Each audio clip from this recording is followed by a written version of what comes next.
TikTokers, welcome back to my YouTube channel. I hope you're all having the best day ever. Thank you so much for clicking on my channel and on my video today. It has been a minute, and that is because I have been back in Ireland with my family. I have literally just, for the first time in a very long time, just kind of not been on my phone and not really been doing anything, and it has been so nice.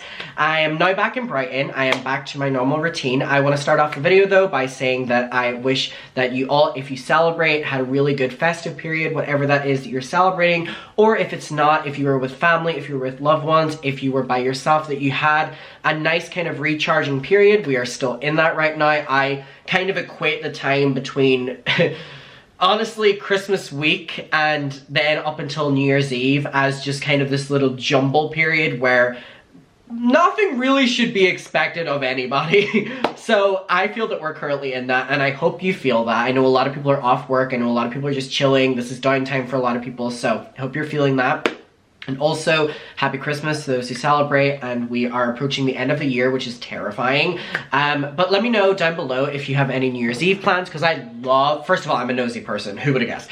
But I love knowing people's New Year's Eve plans. I think it's one of my favorite days of the entire year, if not my favorite day of the entire year, and this year I am actually going to a Y2K party. It's called Y2Gay, so looking forward to that. So that's my plans, but anyway, we're gonna get in with the videos. So, oh my god, it feels weird to be not only sitting filming a video, but back in my Brighton setup. Also, if you've been following Vlogmas on my second channel, which is now over, I had such an amazing time doing it. We went to New York, and Mariah Carey ended up signing this vinyl for me, and she ended up also signing this, which we have To Adam, Love, Mariah Carey. So I had a great Christmas. So yes, oh my god, I'm like delaying it because I haven't, oh my god, I haven't spoke to you in so long. But anyway, welcome back. Let's get into it. So, finally. So, as we're aware, pretty recently on my channel, I made a video talking about Shane Dawson, Ryland Adams, and Chris. So, Chris is their filmographer, their cinematographer, basically one of the workers of Shane Dawson. He's kind of filled the position of Andrew. Now, there has been so much going on ever since Shane Dawson has kind of restarted doing this podcast. So as we're aware, Shane Dawson doing a podcast years and years ago was the thing that ended up coming back and like biting him in the ass. So whenever he announced that he was going to be creating a new podcast with him, Ryland, Chris, and his brother, it definitely terrified even his most loyal fans. And it is living up to the expectation in many different ways. This time that it is allegedly showing some just weirdness between him and Ryland Adams, who is his fiance of many years. Many years. And Ryland has made it very apparent that, you know, he wishes he was married by now. This is not speculating, by the way. This is all stuff that Ryland has said in videos. That, you know, he wishes he was married by now. Does Shane not want to get married to him? These are things and topics and conversations that they openly have in their videos, whether it's Ryland's vlogs or Shane's documentaries. And so much so that it was Ryland's family on camera asked Shane Dawson in his Jeffree Star series, you know, why they haven't got married yet. Does he still want to get married to, you know, their son? It was Ryland's mother saying this. And there's just been a lot of really weird things going on, and I saw that Gem Reloaded had made a video on this, which was kind of like sparked my interest in this, because I've kind of let Shane's new podcast, like most people, go under the radar. No shade. But basically that Shane has been actively like flirting with Chris, the camera person, and and kind of being very like submissive towards, or dismissive, that's the word, not submissive, it's the other way about. That Ryland was there and, you know, openly flirting with Chris and making jabs at Ryland and just kind of going above and beyond for Chris and his brother, and then kind of leaving Ryland out in, you know, the trenches. And whether this was, you know, they would do themed episodes and Ryland would get a really bad costume and Chris would be very, you know, dressed up. Shane was always in control of the costumes, and, you know, the brother would be dressed up, and Shane would constantly in the episodes talk about how hot Chris is, that he wants to suck Chris's dick. I mean, we're not really like, oh my god, maybe he's flirting, like he's flat out saying these sentences, and that, you know, all these different really weird things to be saying to someone that you employ in general. But again, Shane Dawson has never known boundaries, whether it's with his underage fans or whether it's with his employees. So there was all these different comments, and there has been a recent thing that started this conversation because Ryland talked about in a video that actually, after all Ryland for years and years and years talking about he can't wait to get married, Ryland said, it's actually not me and Shane's priority anymore. And this is because Shane talks about that he doesn't want to get married, or at least not yet. And the reason for this being that my mother has just texted me saying he's a dick. I have no idea what that context is, and I'm just gonna leave it like that. I have no idea, and you'll have no idea. But my mom thinks someone's a dick. So anyway, Shane says he doesn't want to get married because he doesn't want to be the center of attention, and he doesn't want to put a suit on. Now, for Shane Dawson, I can understand him not wanting to put on a suit because he very much so speaks about his, issues with his body. I completely understand it, and I completely relate to it, and I sympathize. Whoever it is, I sympathize. I think body dysmorphia, struggling with your body, it's one of the worst things ever.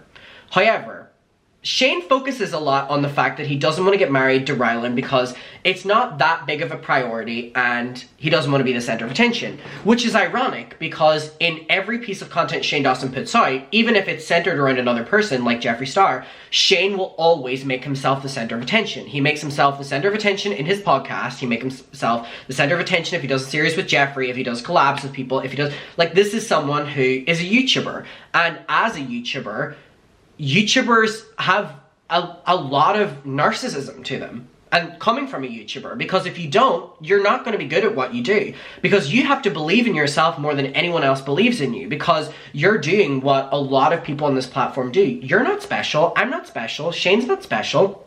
You can be watching another gross man on YouTube in the place of Shane. You can be watching another talentless drama channel in the place of me. Like, we are very not special, so there is a level of narcissism to being a YouTuber because you have to almost make yourself believe that people want to watch you.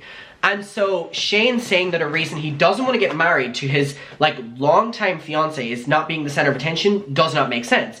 So Ryland recently had this change of heart where he says that it's not their priority, like I said, circling back, and that instead they're putting all of their, eggs into the basket of surrogacy and having their baby because that's less stressful. And now, a lot of you had a lot of things to say about that.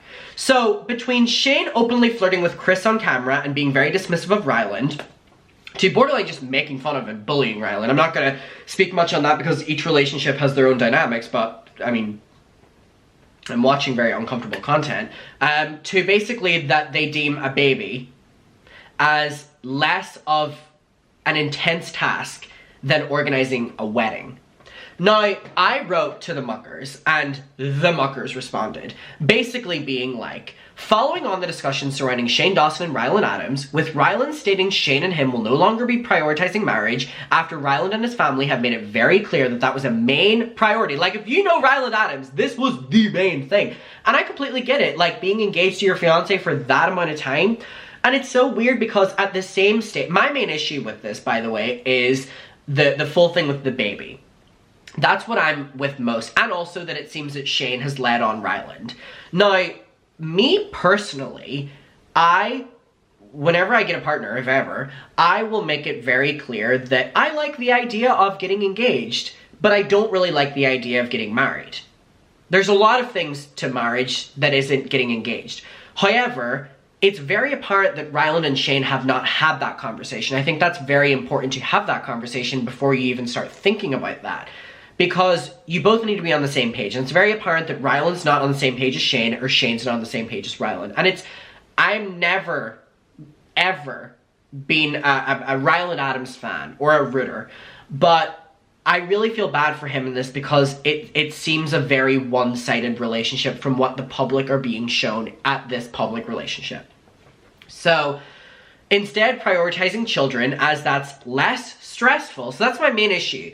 To Shane outwardly making fun of Ryland on their podcast and flirting with Chris, his editor and cameraman. What is your take on this interesting public relationship? So this is a public relationship we can't comment on because everything about this relationship has been public from our knowledge. So this is on the Facebook Muckers group. You can go over and join if you want. It'll be a link down below. Go request to join. I will accept you. We have moderators now. Shout out Glow. Love you so much.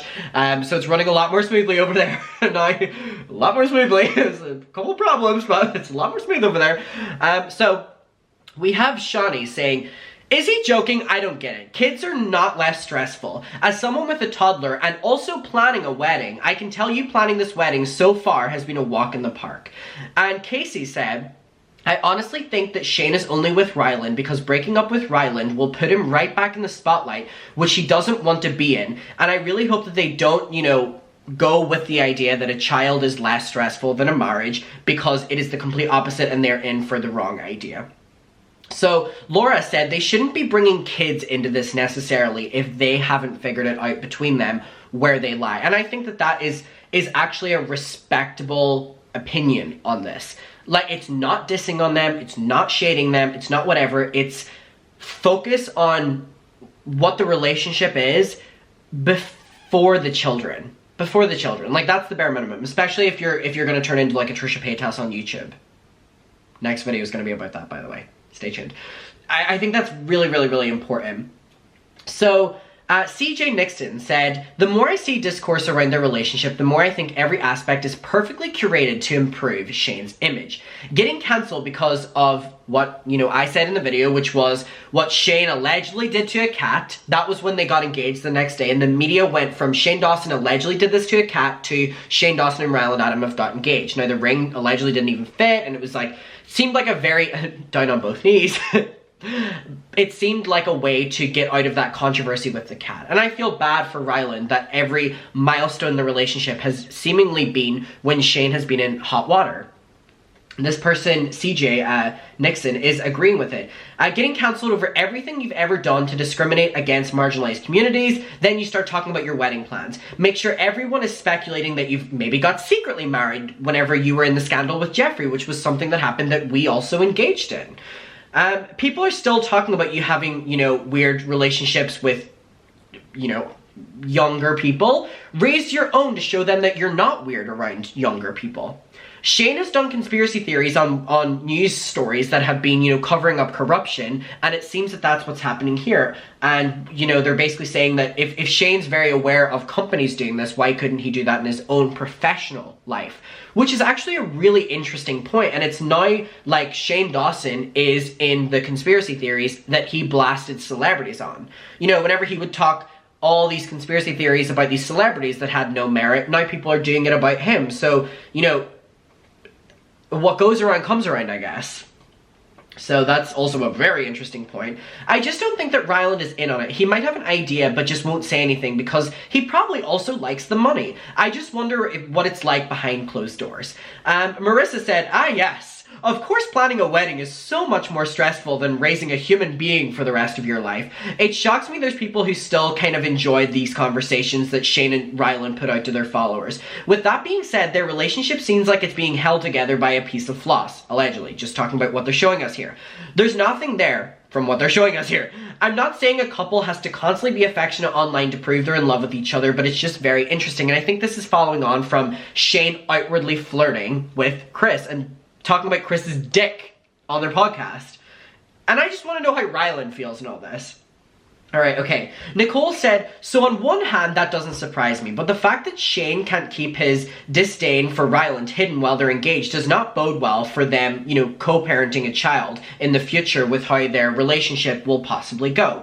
I'm sorry if this is harsh, but I don't see, you know, how you can be having these conversations about, you know, not really being on the same page of relationship and then also talking about, you know, that your baby is impending. Like, it just seems too messy and take one thing at a time. And I don't even think that that is a drag. I think that that is actually a helpful comment. A helpful comment, if you will. Alright, okay. Jess said, if two people cannot agree on the fundamentals in their relationship, it begins to fall apart as resentment will start to grow in the cracks. You can disagree on a lot. Religion, life, politics, anything and everything if you discuss it openly, love freely, and be able to talk and debate without malice to your loved one. If you lie to yourself and, you know, compromise your core beliefs, then things start to fall apart. This is really weird, and it's weird seeing them not being truthful to each other, at least on camera from what we're seeing. We don't know what's going on behind closed doors. They could have the best relationship ever. We're just speculating from what they are publicly showing us about this public relationship. To the Shane Dawson fans, for the two of you out there. Alright, okay. So there's a lot of people basically being like, Adam, are you serious that they said that a wedding was more stressful than a child? Yep, y'all, they're basically talking about that they want to focus on the kid because a wedding is too stressful. So we're not even reading between the lines here. We're just reading the lines. All right, okay. So Ione said, I have an authority on this because I was a Band-Aid baby. I've never heard that term before. I understand it, but I've never heard it before. A baby is and will never be the solution to a dysfunctional relationship. A wedding is years to months of planning and typically just one day. A child, a whole ass baby. There we go. My babies, a whole ass baby. Oh, raising a child is a full-time job. A baby doesn't care you haven't slept in 36 hours. Raising a child doesn't stop once they've turned 18. It's a lifetime commitment. A child will not solve your problems. It will put it under a microscope until you cannot ignore them anymore. My biological dad purposely impregnated my biological mother because she was more stable when she had a baby to dote on. And how long did that doting last? I could not tell you because she was incarcerated when I was just basically 3, you know, with the other kids. And basically this person is saying that from experience, to be put in the position where you as a child are the reason that your parents are together, or their common interest, like the only one they have left, is a dangerous, dangerous thing for not only the two parents, but especially for the child. Especially for the child. So, Ione, I appreciate and thank you for your perspective on that. And I know a lot of people are saying that they appreciate your take on this. I'm so sorry that that happened to you. And the insight that you have given has completely broadened this conversation. Completely broadened it. And I thank you for being so open. And yeah, that has just added so much to this conversation, like about the pressure that gets put on the child as someone who went through what is almost currently being described from Shane and Ryland. All right, so Morgan said, I think we truly won't know how their relationship is behind closed doors, and I completely agree. However, from what they're showing us, it's headed towards an at least very public downfall. The way they talk to one another and their priorities seem to be very flip-flopped. Granted, I don't care for them personally, but it's really miserable to watch. All right, okay, so I'll scroll down a little bit to get to the bottom to read a couple different ones here. So we have people saying, okay, Nikita said, to be honest, I have a very basic opinion of this. I see similar stuff happen a lot in real life, and my opinion is always the same. People settle because they are afraid. They don't want to start over or to be alone, so they compromise because society teaches us a very toxic way is, you know, compromising instead of, you know, challenges or, you know, out of fear. And society is so toxic that it really, sorry, I'm going off cuff here, but you know what I mean. It teaches us a very toxic way of compromise, which leads people to losing themselves and their personal wants. People are afraid to lose money. They're afraid to give up on something that used to be good. So instead, they settle for something that makes them almost happy because they don't think that they would be able to find something better than it. It's sad, and I really wish that Ryland would, you know, from what he's telling the public, basically really listen to it. From just what we're being told publicly. From just what we're being told publicly. Now, we just have a lot of people saying that, you know, the amount of animals they have together, that they're now getting children together. Like, this is a relationship with a lot of commitments as it is. So, it just is like, for both of them at one time to be so, you know, marriage, and it just seemingly Shane didn't want to do it anymore. At a bare minimum, I don't know why they're telling the public this. And they didn't just... We both agreed that this is not for us right now. Instead, we have Ryland on his vlog channel being like, do you still love me, Shane? How are the public supposed to react other than speculating? You know what I mean? We'll read like one or two more. Alright, okay. So, Tori said, someone on here referenced Band-Aid babies, and I agree. Having a child to solve issues is never the answer. I have a family who did that, and it makes the child feel horrible since they know, you know, that's why they were born. And the reasonings for it, for Shane and Ryland, will be over social media on Ryland's vlogs. But I don't know how I feel. I think this will be the last one we read. I think that Shane is honestly just a flirty person. I don't really think anything would ever come out of him flirting with Chris. I do think, though, that Ryland bends over backwards for Shane, which I do not like. Ryland does everything in the house from what we see, and it's a huge deal when Shane has done something. It's always very much so praised or whatever. Like their recent vlog when Ryland surprised him with a trip to get those Twinkies he wanted. And it reminded me of my parents' relationship. Ryland needs to be careful because he might lose himself in that, and I would never want him to do that. So I appreciate that a lot of people as well are just kind of like, not rooting for Ryland, but like giving the perspective of like, I can relate to Ryland. People are saying that they can relate to, you know, what they're describing Ryland and Shane with the baby.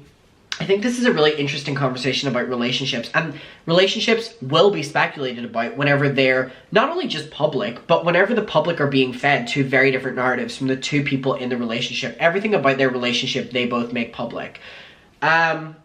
Oof.